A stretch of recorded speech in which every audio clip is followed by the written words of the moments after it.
The playground is an area you imagine mingling with your mates, playing some football, eating your lunch and generally just chilling out in between lessons. But in some schools, the playground has a much more menacing image. Most drugs are now readily available in your playground and they're affecting your life whether you want them to or not.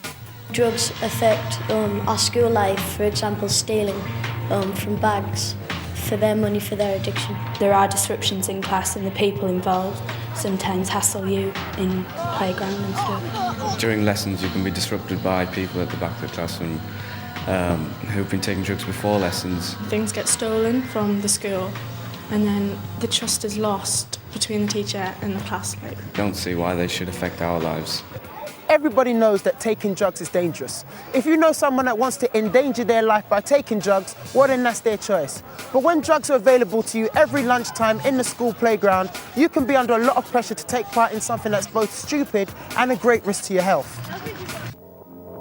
And for Susan, not her real name and a former drug user, finding out about drugs in the playground was easy. There were a lot of drugs around school. Me and my mate went about and she said, I know someone who can get some cannabis.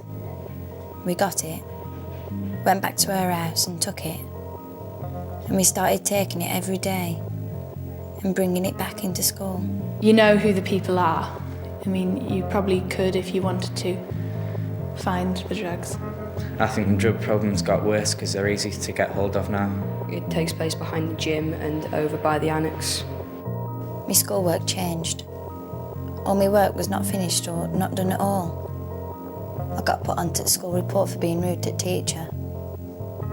I was aggressive to my mum and dad, shouting all the time and just walking out. And then one day, we brought it into the school.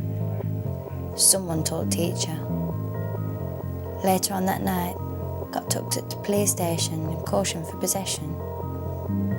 Got suspended after that.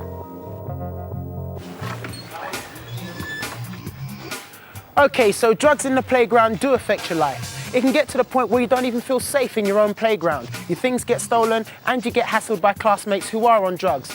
In many schools, this is not the case. There is no problem. But those of you who do feel under pressure of drugs in the playground aren't happy, and neither are your schools. It's very worrying to think that there may be drugs out in the playground, and first of all you have to acknowledge that there is a problem and then set about tackling the problem. The school does deal with people who take drugs quite seriously and well. They can only do so much and I think wherever you go there's always going to be drugs, so I mean they do all they can but it's always going to be there. We feel we try to do as much as we can, both by education and detection and punishment, because we're not prepared to accept drugs in the playground. So, straight back to the school. Whose responsibility is it? Should it be up to the schools or should it be up to you? I don't think it's right to take drugs because it can ruin your life. I think it's more cowardly to take drugs. I think you've got more guts if you can stand up for yourself and say no, I don't want them. If you're thinking of taking drugs, I wouldn't, because it caused so much trouble for me. It's just not worth it. You may be one of the lucky ones whose school doesn't have a problem with drugs, and there are plenty of them. The sad truth is, though, whether it's at school or anywhere else, someone, sometime, is going to offer you drugs. You owe it to yourself to understand what the risks are. If you're worried, talk to your parents, a teacher, or you can call Childline on 0800 1111.